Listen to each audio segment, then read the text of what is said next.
Welcome to Salcedo Paranormal. It is Tuesday, January 17th, 2023, and today I am sharing true paranormal stories from the web.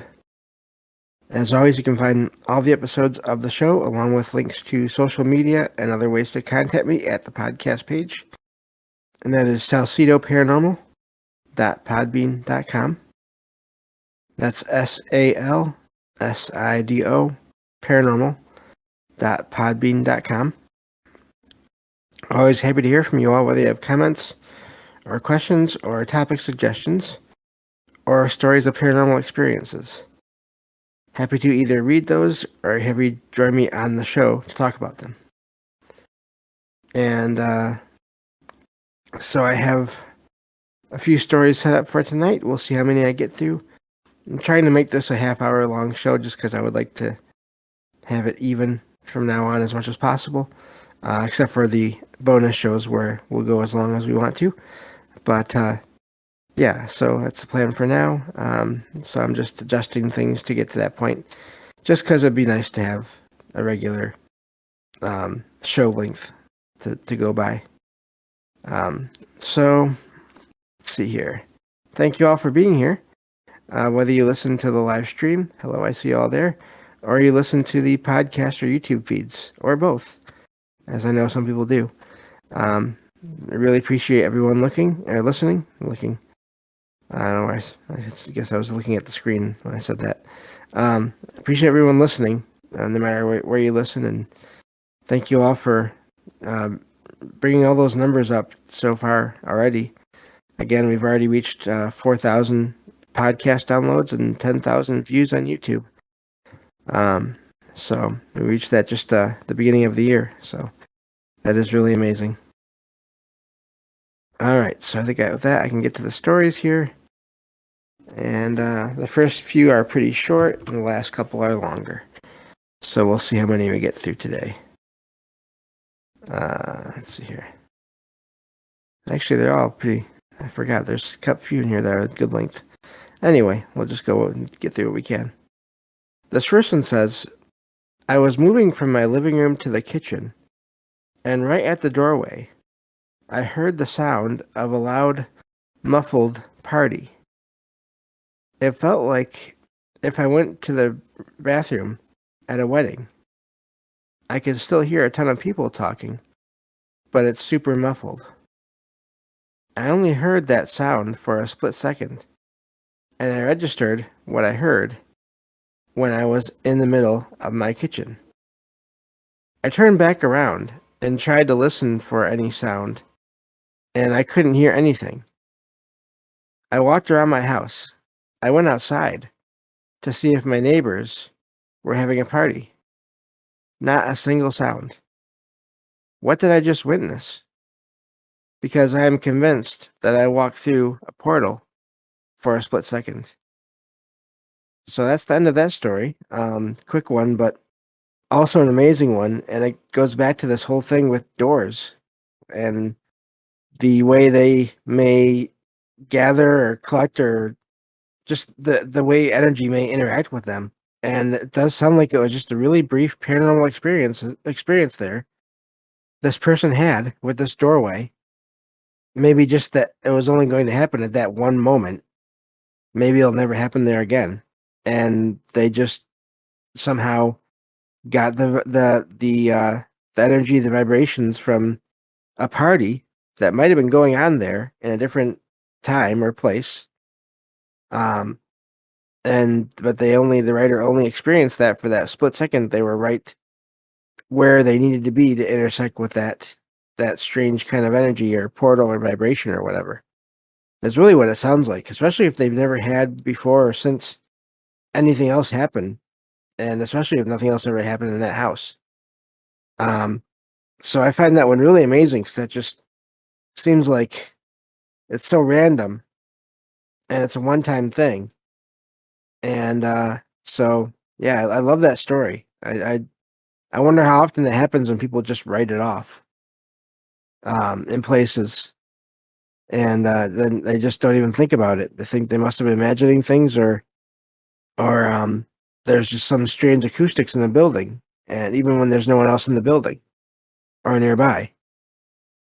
So I don't know, but I thought that was a really neat story there to share um, tonight to start off the show with. So, all right. But anyway, I'll get on to the next story here. This one says, yeah, these first two are shorter. This first one says, a few years back in Boy Scouts, we were staying at a cabin at a weekend camping trip. Everyone was asleep, but I woke up in the middle of the night. I looked over to the middle area in the middle of the cabin where the dining tables were located. Near the top of the ceiling, in one focused area, there were 4 or 5 glowing balls of different colored lights. Each one was probably only as big as a ping pong ball. They ranged in color from white, purple, orange, and blue. They danced around each other, but didn't leave that concentrated huddle they were in. I rubbed my eyes. I waited to see if my eyes were playing tricks on me. They were still there. Normally I am very easily spooked, but I was incredibly calm and fascinated. This continued for the next few minutes until I suddenly felt tired again and was comfortable enough to go back to sleep. It has never happened to me again. I'm still curious as to what these were. Curious to see if this has happened to anyone else or what that means. And so that's the end of that second story there. Uh, that's an amazing experience to have there. I wonder if those were some kind of nature beings or if they were in the middle of the woods, possible then. Um, I'm glad that basically the writer wasn't frightened by it. I really wonder what everyone else would have seen if they would have been awake, or if anyone else would have seen anything if they'd been awake. Um, how bright the lights were, all those kinds of little details.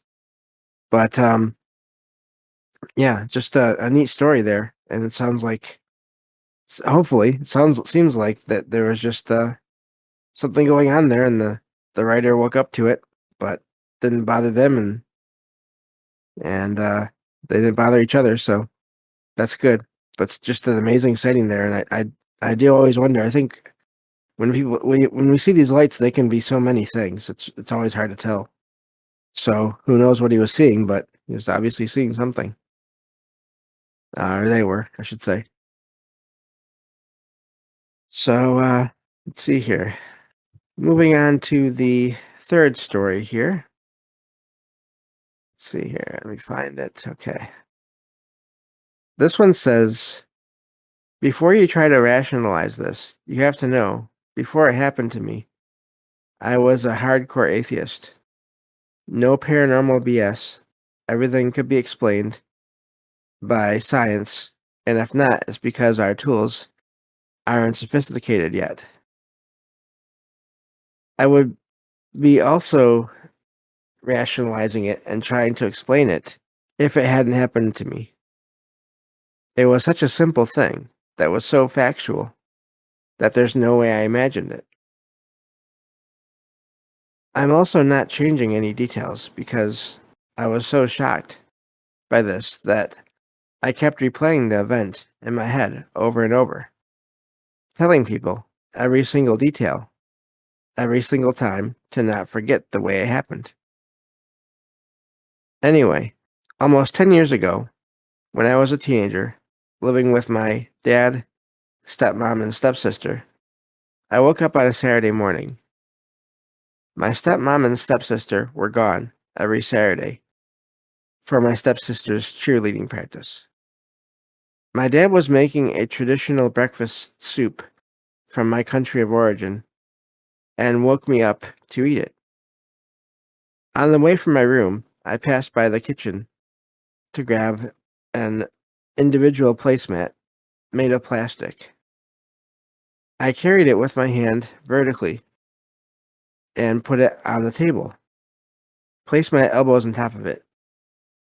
I glanced at it for a second to make sure my pajamas wouldn't get dirty in case it was, excuse me, unwashed or stained. Let me see, I lost my spot. Uh, stained from last night's dinner. Okay, there we go. Sorry about that. It says it was clean. I put my elbows on top and started scrolling on my phone. After a few minutes, my dad came with the soup, walking slowly, holding it with both hands, as he tends to fill the bowl all the way up. At that moment, he placed the soup down on top of the placemat. I took my elbows out of the way and saw a line of salt next to the bowl. It wasn't scattered, but clearly defined, like someone had cut a bag of salt's corner and made a line with precision. It was a centimeter wide, and about 10 centimeters long. I looked at my dad and said, "What is this?" He said, "I don't know. Did you put salt there?" I said no, and pointed out the fact that there was no salt shaker on the table. He went to grab a new placemat as I just sat there, wide-eyed, wondering how did that happen, or how did that appear there. I asked him if he had maybe salt stuck to his hand while cooking. He said no, his hands and the bowl were clean. Also, the line of salt was about 5 centimeters away from the bowl, and there was no scattered salt between the bowl and the line of salt. My dad told me to get over it and eat, and I was wondering, but how? Random salt appearing out of nowhere? I brought it up several times to him, and he just said to stop thinking about it. Obviously, I haven't. Ever since then, I don't consider myself an atheist, but more of an agnostic. I don't know the meaning of it, or if I will ever find an explanation. I read another post about salt appearing randomly, and decided to post after so many years. And that's where the story ends. And the odd thing is, I've never seen a story about that either. This is the first time I've heard of that happening. But this is quite the experience. If that's, it just seems like it wasn't there and then it was. I've heard of things appearing, vanishing and appearing, but I've never heard of just salt appearing. Also, I know that salt is used in different ways for protection and different things. So I'm wondering if that was a significance there or not. For it just to appear on a placemat.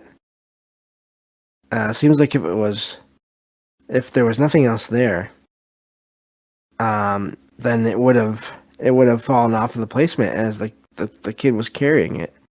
If it had been there already, which means if it hadn't been there, then it did just appear as they said. And then in a line like that, they seem to explain it pretty well that they didn't think it came from the bowl or from their father, and the father hadn't had anything on him, as far as we can tell here from the story. So I don't know what to make of that. That really is an odd experience there. Yeah, so strange about the salt. Yeah, I agree, Jen. I do. So and I've just never heard of that appearing. But it says that there in the website that I found this on, there is one other story about it. Well, apparently I haven't found it yet. But that's also odd in a way as well. So I don't know what to make of that. But amazing story there, and just middle of the morning it sounds like, and nothing else going on. Nothing frightening, nothing that you would be using salt to defend against or to defend with. But Yeah, so I don't know with that one. Just there's too many questions there. Even more so than usual. So, but I have two more stories here left to share today. So I will get to this next one here. And we'll see how much time we have left after that. This one says, let me see here. There it is. It says, my grandfather died when I was around 5. I have fond memories of him, but not much else. I've had dreams of dead people before, but never him. I've had dreams of my uncle who passed away as well. He had died before my grandfather. And it was always incredibly realistic. He was growing out his hair, I'm guessing they mean the grandfather, which he had done and loved to do before, and told me he was sorry for leaving me and my mom on our own. He told me to tell my mom hi, but I could only tell her part of the dream. Out of fear, she would break down and cry. The point is, I have psychic dreams, and this was the first and only time I've ever seen him since his death. Very strange. I wish this was a joke or a regular dream, but I can't explain it away easily. So, it sounds like there was a lot going on in life before this person's grandfather passed, and they came back to talk to them, and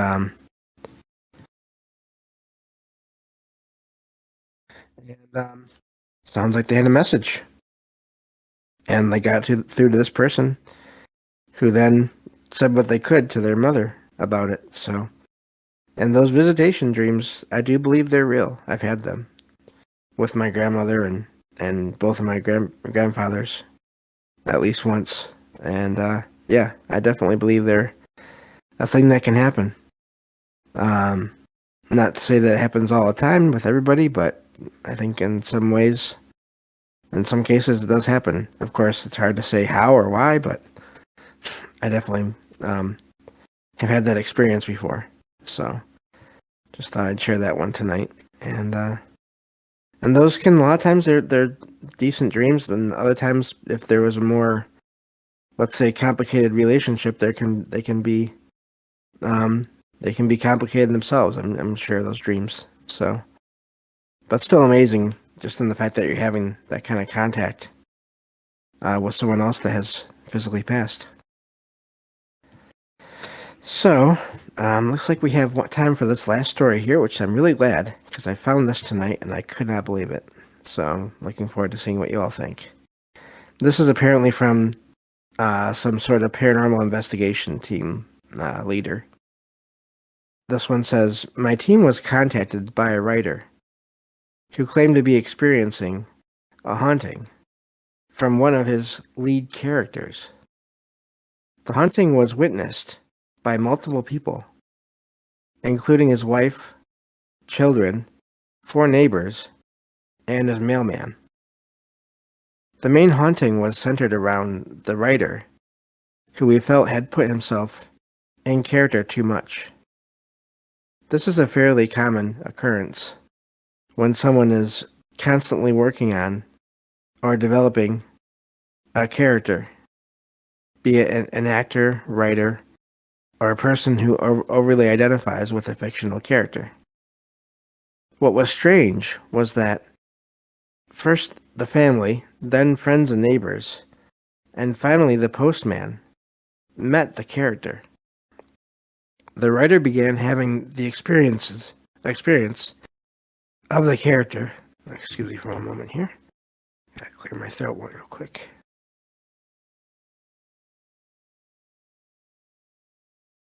Let me get some water.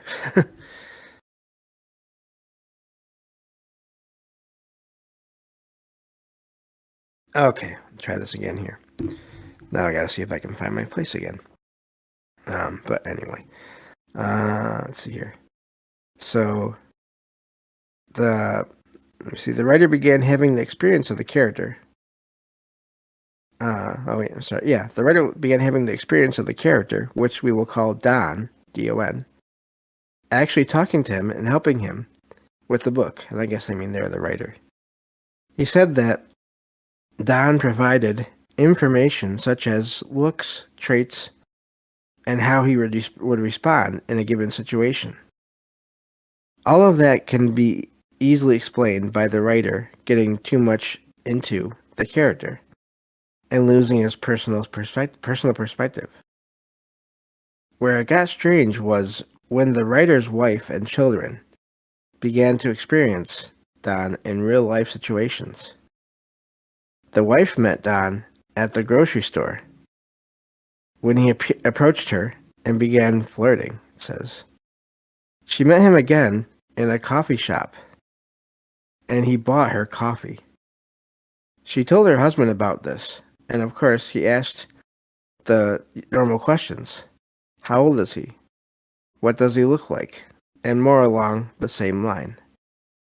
Upon hearing her answers, he took her to his computer and showed her the same information about Don as she had just revealed. The children were the next to meet Don. It happened at the park, and Don purchased ice cream for several of the children there. We were able to verify this through the kids and two parents who were present and gave permission for him to pay for their kids' ice cream as well. One of the parents had an extended conversation with him about current events. The neighbors asked the writer how long Don would be visiting out of the blue.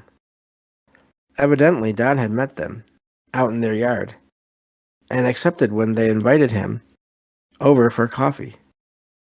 He had introduced himself as an old friend of the writer's from college. While having coffee, he had even shared anecdotes from their college days, including what a player the writer was, and what a nice car that he had. The information turned out to be accurate and was somewhat embarrassing to the writer. Finally, the mailman mentioned to the writer's wife that Don had offered him a cold bottle of water the previous day when he delivered their mail. With all of this adding up, the writer called us to investigate. As stated, we were able to verify all of this through first-person interviews. We conducted a complete investigation in the house with no results. We performed a second investigation in the home with the writer present and did get some rather strange results. We all heard Don call the writer from the computer room while we were all in the living room. We got anomalous readings on the thermometer, or millimeter, I guess, EMF reader, or meter, electromagnetic field fluctuations, as well as fluctuations in temperature. At one point, we all smelled clove cigarettes, which Don smoked in the book. Nothing was conclusive, though, as to what exactly the phenomenon was that we were dealing with. It continued for 7 months after we were notified, during which time we conducted 3 more investigations and interviewed everyone who reportedly had an experience with Don. All phenomenon came to an abrupt end, when the writer, out of sheer desperation, killed off Don in the book. There have been no more experiences or signs of Don since. And that's the end of that story. Now, that may sound possibly made up, except that it's not the first time I've heard in popular culture of writers having experiences with their own characters. Although I will say that is probably the most extreme case of that I have ever heard. But also, not totally impossible either. I can verify that sometimes in when you are writing, when you are making a story and you have characters in your mind, especially when you work with them for years, um, you can, oh, it's hard to explain. You can hear them in your head when you're working on the story, sort of saying, I would do this. I wouldn't do that. That kind of deal. Um, I've had that before. I have this science fiction series I've been working on since I was a kid. So for over 25 years on and off, and rewriting it different ways. But there's this core group of characters that have always been there in the whole series in all the different versions. And I think because of that, yeah, at this point I could definitely hear certain characters from that, especially some of those main characters, responding and saying, I would do this. Or just acting in the story just instantly based on what's happening in the story and just having it totally surprise me. I don't know how to explain any of that, but this experience just sounds like an extreme version of that. And of course, this gets into the idea of thought forms and consciousness and tulpas. These um the ability for people to create other entities just out of their thoughts that are energy in a way that can then gain sentience somehow and start doing things on their own. Now, what I want to know, the other thing about this story is what I want to know is where is this figure getting money to pay for these different things? Where is it getting a bottle of water? Is it that powerful where it can do these things? That's the, because everything else, sightings, people can see things and have it be something that's not physically there. Um, and hear things that are maybe not physically there. But when you have this physical interaction where money is supposedly being paid to places and objects are being handled and moved around by this being, um, that's a whole other level. And then at the very end of that story there, it says that the writer killed off that character. So now, did he really do that? If so, that's quite a power to have. But also, if not, then where is this figure now? That is another question I have about that. So I don't know. That whole story is just really amazing to me, uh, and that's why I saved it for last because that's probably the most extreme case of that I've ever heard. So, but that's it for tonight. Thank you all for listening, and I'll be back tomorrow with to cover paranormal news on the next episode of Salcedo Paranormal. Take care, everyone.